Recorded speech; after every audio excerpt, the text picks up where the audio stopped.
할렐루야. 하루의 처음을 드리는 저 여러분 가운데 크신 주님의 사랑과 은혜가 함께 하시기를 주님의 이름으로 축원합니다. 영상을 통해 함께 예배하시는 그 자리에도 같은 주님의 은혜가 함께 할 줄로 믿습니다. 오늘 말씀의 제목은 성숙한 성도로 살아가는 삶입니다. 성숙한 성도로 살아가는 삶. 오늘 말씀 당시에 그레데 사람처럼 행동하라 라는 속담이 있었는데 그 말은 거짓말쟁이가 되라 라는 의미로 사용되었습니다. 그만큼 그레데 사람들은 매우 게으르고 거짓말을 잘하고 부도덕하기로 유명했습니다. 그런 그들에게 언제 복음이 들어왔는지 성경에 정확한 기록은 없습니다. 다만 초대교회 당시에 오순절날 베드로가 예루살렘에 설교했을 때 예루살렘에 와 있던 그레데 사람들로부터 그레데 지역에 복음이 시작되었을 거다 짐작을 합니다. 그런데 아무리 복음이 들어오고 예수 그리스도를 믿는 사람이 생겼다 하더라도 교회가 갑자기 부흥하고 그 교회로 인하여서 지역과 또 그 지역에 있는 사람들이 하루아침에 변하지는 않습니다. 개인 한 사람의 인생이 바뀌는 것도 결코 쉬운 일이 아닌데 하물며 그레데 안에 있는 교회는 더욱 그러했을 겁니다. 이때 바울은 자신의 동역자이자 그의 참 아들 된 디도를 그곳에 남겨두며 교회를 맡깁니다. 어떻게 사람을 세우는지, 그리고 연령과 신분이 다양한 사람들이 어떻게 교회 안에서 생활하는지, 그리고 오늘 말씀에서 본격적인 신앙생활에 대해서 이야기하고 있습니다.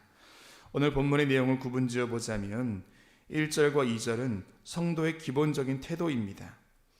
그리스도인들은 모든 인간 권위자에게 복종하고 순종할 것을 권면합니다. 선한 일을 준비하되 남을 비방하지 말고 다투지 말고 온유함이 모든 사람에게 나타나야 한다라고 이야기합니다. 3절부터 7절까지는 구원의 은혜입니다. 우리도 전에는 이라고 표현하는데요, 바울 자신도 포함하여서 우리가 구원받기 전에 무지하고 불순종하고 여러 악한 일들에 빠져 있었음을 고백합니다. 그러나 하나님의 은혜로 구원받았음을 이야기합니다. 8절 말씀은 성도의 선한 삶입니다. 믿음의 사람들은 선한 일을 계속해야 될 것을 권면합니다. 그리고 9절부터 11절까지는 교회 안에서의 질서입니다. 무의미한 논쟁이나 분쟁을 피하고 특별히 이단에 속한 사람이 있으면 2번까지 훈계해보고 그런데도 안 되면 멀리하라 이야기합니다. 마지막 12절부터 15절까지는 결론과 인사입니다. 바울은 디도에게 개인적인 인사를 전하고 교회에서 잘 지내기를 당부합니다. 특별히 아데마나 두기고를 보낼 텐데 그들이 도착하면 너는 니고볼리로 와서 나를 도와달라 또 이야기합니다. 어제 보셨던 2장 그리고 오늘 읽으신 3장 말씀을 읽으시면서 어떤 마음이 드십니까? 이 말씀이 어떤 의미지? 라는 궁금증보다는 그래, 나도 그렇게 신앙생활 했었는데 내가 그렇게 배웠었는데 혹시 그런 마음 들지 않습니까? 오늘 디도에게 전한 이 바울의 편지의 내용은 이미 성도된 우리에게는 전혀 새로운 말씀이 아닙니다. 이미 알고 있고 또 그렇게 해오고 있고, 그런데 다만 잊고 있었던 그런 신앙생활의 모습이 오늘 말씀 속에 있습니다. 오늘 본문의 말씀을 통해서 성도로 살아가는 저와 여러분의 삶에 다시금 새로운 도전과 결단이 함께 하시기를 주님의 이름으로 축원합니다. 첫 번째는 나를 구원하신 은혜를 기억하라입니다. 나를 구원하신 은혜를 기억하라. 신앙생활하면서 중요한 단어 중 하나가 바로 기억입니다. 이스라엘 백성이 출애굽의 기적을 경험했음에도 불구하고 광야에서 불평했던 것은 바로 하나님께서 우리와 함께 하셨던 그 기억을 잊어버렸기 때문입니다. 그래서 모세는 신명기 8장 2절에서 내 하나님 여호와께서 너에게 행하신 모든 일을 기억하라 라고 이야기했습니다. 가나안에 들어가서도 항상 하나님께서 우리와 함께 하셨음을, 어떻게 인도하셨음을 기억해야 한다라고 강조합니다. 기억은 내가 누구인지, 어디에서 왔는지, 어떻게 살아야 하는지를 붙잡아 줍니다. 오늘 바울은 3절에서 우리도 전에는 어리석은 자요, 순종하지 아니한 자요, 속은 자요, 여러 가지 정욕과 행락의 종노릇한 자요, 악독과 투기를 일삼은 자요, 가증스러운 자요, 피차 미워한 자였으나 라고 기록합니다. 너희가 전에는 이런 사람이었다가 아니라 우리도라고 표현을 합니다. 우리도라는 것은 디도도 포함되어 있고 나 자신도 포함되어 있습니다. 구원받기 전에 바울 자신의 모습이 이랬다라는 겁니다. 그런데 4절과 5절 말씀에 우리 구주 하나님의 자비와 사람 사랑하심이 나타날 때에 우리를 구원하시되 라고 표현합니다. 스스로 예수 그리스도를 믿어서 스스로 구원을 이룬 것이 아니라 주님의 자비와 사랑으로 구원을 얻었다라고 고백합니다. 왜 바울은 이런 고백을 디도에게 한 것일까요? 지금 그레데 사람들의 부도덕한 모습, 그것에 대해서 정죄하거나 비판하지 말라라는 것입니다. 내가 먼저 그게 되어야, 내가 먼저 그렇게 살아가야 바로 성숙한 성도의 삶에 대해서 이야기할 수 있다라는 거죠. 앞서 말한 2장 14절에서 그가 우리를 대신하여 자신을 주심은 모든 불법에서 우리를 속량하시고 우리를 깨끗하게 하사 선한 일을 열심히 하는 자기 백성이 되게 하려 하심이라 라고 이야기한 바 있습니다. 자기 자신을 주시며 구원하신 그 목적을 항상 기억해야 한다라는 겁니다. 아우구스티누스의 책 고백록에서는 이런 글이 써 있습니다. 기억은 하나님께서 내 삶에 하신 일을 다시 현재로 불러오는 능력이다. 기억은 하나님께서 이미 내 삶에 하셨던 그 일들을 현재로 불러오는 능력이라고 이야기합니다. 사랑하는 성도 여러분, 성숙한 성도로 살아가는 그 삶의 첫걸음은 어리석고 순종을 모르고 속임을 당하며 정욕과 행락의 종노릇하고 악독과 투기를 일삼고 가증스럽고 미움 가득했던 과거의 나를 구원하신 하나님의 은혜를 기억하는 것에서부터 시작되는 줄로 믿습니다. 추억이 많은 사람이 부자라고 했던 우리 피천득 선생의 말처럼 주님의 은혜를 늘 기억하며 영적인 풍요를 누리는 저와 여러분 되시기를 주님의 이름으로 축원합니다. 두 번째는 선한 일을 실천하라입니다. 선한 일을 실천하라. 그레데 사람들의 성품 때문일지 디도서에서 강조하는 것은 바로 선한 일입니다. 1장 16절에도 2장 7절, 2장 14절, 3장 1절, 3장 8절, 3장 14절에서 선한 일을 해야 한다라고 강조합니다. 그래서 디도서의 흐름은 은혜를 받아 구원받았다면 선한 일을 해야 한다. 이 구조로 흘러갑니다. 오늘 본문으로 보자면 1절에서 너는 그들로 하여금 통치자들과 권세 잡은 자들에게 복종하며 순종하며 모든 선한 일 행하기를 준비하게 하며 라고 기록합니다. 당시 그레데는 로마 제국의 지배 아래에 있었습니다. 물론 로마의 강력한 군사와 행정으로 질서를 유지했지만 그레데 사람들은 역사적으로 보면 해적 활동도 많이 했었고 음모도 많았습니다. 그리고 오늘 말씀에서 이야기하듯이 그들은 굉장히 부도덕하고 또한 생활이 참 어지럽습니다. 어쩌면 순종보다는 저항과 속임수, 무질서에 익숙했을지 모릅니다. 자, 그런데 오늘 바울은 뭐라고 이야기합니까? 통치자들과 권세 잡은 자들에게 복종하며 순종하라 라고 말합니다.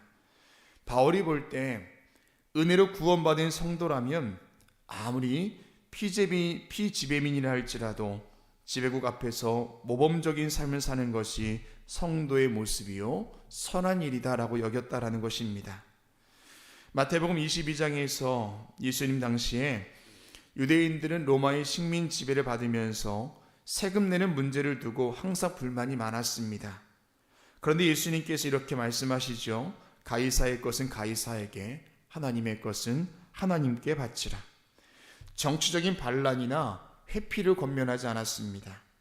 세상 권세와 하나님의 권세를 구분하되 세상의 권세 또한 그 권세 잡은 자에 대해서 존중하고 또한 복종할 수 있는 그리스도인이 되어야 한다라고 말씀하셨습니다. 그것이 오늘 바울이 말하는 선한 일이라는 것입니다. 8절 말씀을 제가 현대어 성경으로 읽어드리겠습니다. 지금까지 내가 말하는 것은 모두가 진실입니다. 그러니 그대는 이러한 점들을 강조해서 그리스도인들이 언제나 착한 일에 전념하도록 가르치십시오. 이것이야말로 올바르고 바람직한 일입니다. 사랑하는 여러분, 저와 여러분의 신앙의 여정에 있어서 선한 일은 무엇입니까?